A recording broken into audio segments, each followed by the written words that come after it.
श्री गणेशाय नमः। प्रत्येक महीने की कृष्ण पक्ष की चतुर्थी को संकष्टी चतुर्थी का व्रत रखा जाता है।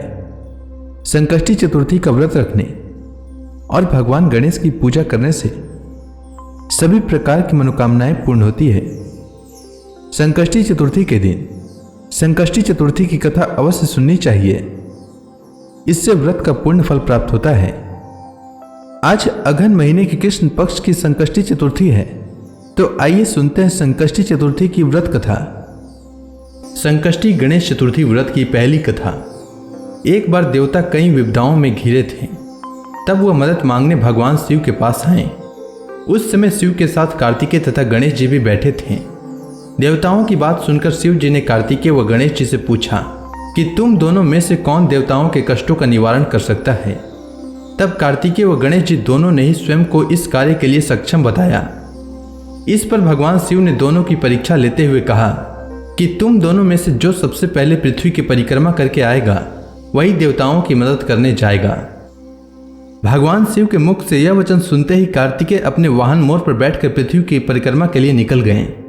परंतु गणेश जी सोच में पड़ गए कि वह चूहे के ऊपर बैठकर सारी पृथ्वी की परिक्रमा करेंगे तो इस कार्य में उन्हें बहुत समय लग जाएगा।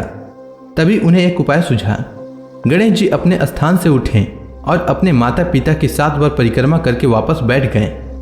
परिक्रमा करके लौटने पर कार्तिकेय स्वयं को विजेता बताने लगे। तब शिव जी ने श्री गणेश से पृथ्वी की परिक्रमा न करने का कारण पूछा। तब गणेश जी ने कहा, माता पिता के चरणों में ही समस्त लोक है। यह सुनकर भगवान शिव ने गणेश जी को देवताओं के संकट दूर करने की आज्ञा दी। इस प्रकार भगवान शिव ने गणेश जी को आशीर्वाद दिया कि चतुर्थी के दिन जो तुम्हारा पूजन करेगा और रात्रि में चंद्रमा को अर्घ्य देगा, उसके तीनों ताप यानी देहिक ताप, दैविक ताप तथा भौतिक ताप दूर होंगे। इस व्रत को करने से व्रतधारी के सभी तरह के दुख दूर होंगे और उसे जीवन के भौतिक सुखों की प्राप्ति होगी। चारों तरफ से मनुष्य की सुख समृद्धि बढ़ेगी, पुत्र पौत्र आदि धन ऐश्वर्य की कमी नहीं रहेगी। अब आइए सुनते हैं संकष्टी गणेश चतुर्थी व्रत की दूसरी कथा। एक समय की बात है, राजा हरिश्चंद्र के राज्य में एक कुम्हार था। वह मिट्टी के बर्तन बनाता, लेकिन वे कच्चे रह जाते थे। एक पुजारी की सलाह पर उसने इस समस्या को दूर करने के लिए एक छोटे बालक को मिट्टी के बर्तनों के साथ आवा में डाल दिया। उस दिन संकष्टी चतुर्थी का दिन था। उस बच्चे की माँ अपने बेटे के लिए परेशान थी। उसने गणेश जी से बेटे की कुशलता की प्रार्थना की। दूसरे दिन जब कुम्हार ने सुबह उठकर देखा तो आवा में उसके बर्तन तो पक गए थे, लेकिन बच्चे का बाल भी बांका नहीं हुआ था। वह डर गया और राजा के दरबार में जाकर सारी घटना बताई। इसके बाद राजा ने उस बच्चे और उसकी मां को बुलाया तो मां ने सभी तरह के विघ्न को दूर करने वाली संकष्टी चतुर्थी का वर्णन किया। इस घटना के बाद से महिलाएं संतान और परिवार के सौभाग्य के लिए संकष्टी गणेश चतुर्थी का व्रत करने लगी। अब आइए सुनते हैं संकष्टी गणेश चतुर्थी की तीसरी कथा। एक समय की बात है, भगवान विष्णु का विवाह लक्ष्मी जी के साथ निश्चित हो गया। विवाह की तैयारी होने लगी। सभी देवताओं को निमंत्रण भेजे गए, परंतु गणेश जी को निमंत्रण नहीं दिया। कारण जो भी रहा हो, अब भगवान विष्णु की बारात जाने का समय आ गया। सभी देवता अपने पत्नियों के साथ विवाह समारोह में आए। उन सब ने देखा कि गणेश जी कहीं दिखाई नहीं दे रहे हैं। तब वे आपस में चर्चा करने लगे कि क्या गणेश जी को न्योता नहीं है या स्वयं गणेश जी ही नहीं आए। सभी को इस बात पर आश्चर्य होने लगा। तभी सबने विचार किया कि भगवान विष्णु से ही इसका कारण पूछा जाए। विष्णु भगवान से पूछने पर उन्होंने कहा कि हमने गणेश जी के पिता भोलेनाथ महादेव को न्योता भेजा है। यदि गणेश जी अपने पिता के साथ आना चाहते हों तो आ सकते हैं। अलग से न्योता देने की कोई आवश्यकता भी नहीं थी। दूसरी बात यह है कि उनको 100 मन मूंग, 100 मन चावल, 100 मन घी और 100 मन लड्डू का भोजन दिन भर में चाहिए। यदि गणेश जी नहीं आएंगे तो कोई बात नहीं, दूसरे के घर जाकर इतना सारा खाना पीना अच्छा भी नहीं लगता। इतनी वार्ता कर ही रहे थे कि किसी एक ने सुझाव दिया कि यदि गणेश जी आ भी जाएं तो उनको द्वारपाल बनाकर बैठा देंगे कि आप घर की याद रखना। आप तो चूहे पर बैठकर धीरे धीरे चलोगे तो बारात से बहुत पीछे रह जाओगे। यह सुझाव भी सबको पसंद आया, तो भगवान विष्णु ने भी इस पर अपनी सहमति दे दी। होना क्या था, इतने में गणेश जी वहां आ पहुंचे और उन्हें समझा बुझाकर घर की रखवाली करने के लिए बैठा दिया। बारात चल दी। तब नारद जी ने देखा कि गणेश जी तो दरवाजे पर बैठे थे नारद जी ने गणेश जी से पूछा कि वो बारात क्यों नहीं गए। तब गणेश जी ने कहा कि भगवान विष्णु ने उन्हें अपना निवास स्थान सौंप कर गए हैं, अब मैं यहाँ का राजा हूँ। तब नारद जी हंसते हुए कहने लगे कि यह भी तो हो सकता है कि उन्होंने आपको द्वारपाल के रूप में यहाँ बैठाया हो। तब गणेश जी कहने लगे कि हाँ, विष्णु भगवान ने मेरा बहुत अपमान किया है। नारद जी ने कहा कि आप उदास न हों, आप अपनी मूषक सेना को आगे भेज दें तो वह रास्ता खोद देगी, जिससे उनके वाहन धरती में धंस जाएंगे। तब आपको सम्मानपूर्वक बुलाना पड़ेगा। अब तो गणेश जी अपनी मूषक सेना को जल्दी से आगे भेज दिए और सेना ने जमीन पोली कर दी। जब बारात वहां से निकली तो रथों की पहिए धरती में धंस गए। लाख कोशिश करें परंतु पहिए नहीं निकले। सभी ने अपने अपने उपाय किए परंतु पहिए तो नहीं निकले, बल्कि जगह जगह से टूट गए। किसी को समझ में नहीं आ रहा था कि अब क्या किया जाए। तब नारद जी ने कहा, आप लोगों ने गणेश जी का अपमान करके अच्छा नहीं किया।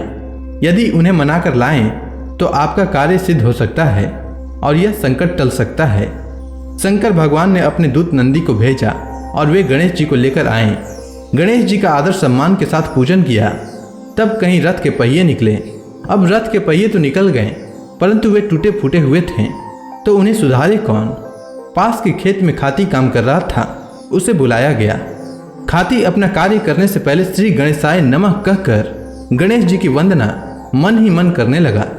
देखते ही देखते खाती ने सभी पहियों को ठीक कर दिया। तब खाती कहने लगा कि हे देवताओं, आपने सर्वप्रथम गणेश जी को नहीं मनाया होगा और न ही इनकी पूजन की होगी, इसीलिए तो आपके साथ यह संकट आया है। हम तो मूर्ख अज्ञानी हैं, फिर भी पहले गणेश जी को पूजते हैं, उनका ध्यान करते हैं। आप लोग तो देवता गण हैं, फिर भी आप गणेश जी को कैसे भूल गए।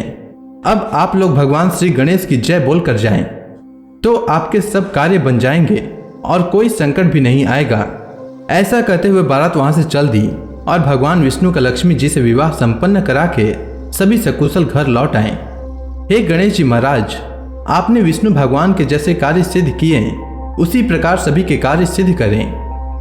अब आइए सुनते हैं संकष्टी गणेश चतुर्थी व्रत की चौथी कथा। एक बार भगवान शिव और माता पार्वती नर्मदा नदी के किनारे बैठे थे। वहां माता पार्वती ने भगवान शिव के साथ समय व्यतीत करने के लिए चौपड़ खेलने को कहा। शिव भगवान चौपड़ खेलने के लिए तो तैयार हो गए, परंतु इस खेल में हार जीत का फैसला कौन करेगा, यह प्रश्न उनके समक्ष उठा। तो भगवान शिव ने कुछ तिनके एकत्रित करके उसका एक पुतला बनाकर उसकी प्राण प्रतिष्ठा कर दी और पुतले से कहा, बेटा, हम चौपड़ खेलना चाहते हैं, परंतु हमारी हार जीत का फैसला करने वाला कोई नहीं है, इसीलिए तुम बताना कि हम दोनों में से कौन हारा और कौन जीता। उसके बाद भगवान शिव और माता पार्वती का चौपड़ खेल शुरू हो गया। यह खेल 3 बार खेला गया और संयोग से तीनों बार माता पार्वती ही जीत गईं। खेल समाप्त होने के बाद बालक से हार जीत का फैसला करने के लिए कहा गया, तो उस बालक ने महादेव को विजयी बताया। यह सुनकर माता पार्वती क्रोधित हो गईं और क्रोध में उन्होंने बालक को लंगड़ा होने और कीचड़ में पड़े रहने का श्राप दे दिया। बालक ने माता पार्वती से माफी मांगी और कहा कि यह मुझसे अज्ञानतावश ऐसा हुआ है, मैंने किसी द्वेष भाव से ऐसा नहीं किया है। बालक द्वारा क्षमा मांगने पर माता ने कहा, यहाँ गणेश पूजन के लिए नाग कन्याएं आएंगी, उनके कहे अनुसार तुम गणेश व्रत करो, ऐसा करने से तुम मुझे प्राप्त करोगे। यह कहकर माता पार्वती शिव जी के साथ कैलाश पर्वत पर चली गईं। 1 वर्ष के बाद उस स्थान पर नाग कन्याएं आईं। तब नाग कन्याओं से श्री गणेश के व्रत की विधि मालूम करके उस बालक ने 21 दिन लगातार गणेश जी का व्रत किया। उसकी श्रद्धा से गणेश जी प्रसन्न हुए। उन्होंने बालक को मनोवांछित फल मांगने के लिए कहा। उस बालक ने कहा, हे विनायक, मुझ में इतनी शक्ति दीजिए कि मैं अपने पैरों पर चलकर अपने माता पिता के पास कैलाश पर्वत पर पहुंच सकूं और वे यह देखकर प्रसन्न हों। तब बालक को वरदान देकर श्री गणेश अंतर्ध्यान हो गए। इसके बाद वह बालक कैलाश पर्वत पर पहुंच गया और कैलाश पर्वत पर पहुंचने की अपनी कथा उसने भगवान शिव को सुनाई। चौपड़ वाले दिन से माता पार्वती शिव जी से विमुख थीं, अतः देवी के रुष्ट होने पर भगवान शिव ने भी बालक के बताए अनुसार 21 दिनों तक श्री गणेश का व्रत किया। इस व्रत के प्रभाव से माता पार्वती के मन में भगवान शिव के प्रति जो नाराजगी थी वह समाप्त हो गई। तब यह व्रत विधि भगवान शंकर ने माता पार्वती को बताई। यह सुनकर माता पार्वती के मन में भी अपने पुत्र कार्तिकेय से मिलने की इच्छा जागृत हुई, तब माता पार्वती ने भी 21 दिन तक श्री गणेश का व्रत किया तथा दुर्वा फल लड्डुओं से श्री गणेश जी का पूजन अर्चन किया। व्रत के 21वें दिन कार्तिकेय स्वयं माता पार्वती जी से आ मिले। उस दिन से श्री गणेश चतुर्थी का यह व्रत समस्त मनोकामनाओं की पूर्ति करने वाला व्रत माना जाता है। इस व्रत को करने से मनुष्य के सारे कष्ट दूर होकर मनुष्य को समस्त सुख सुविधाएं प्राप्त होती है। तो प्रेम से बोलिए भगवान श्री गणेश की जय।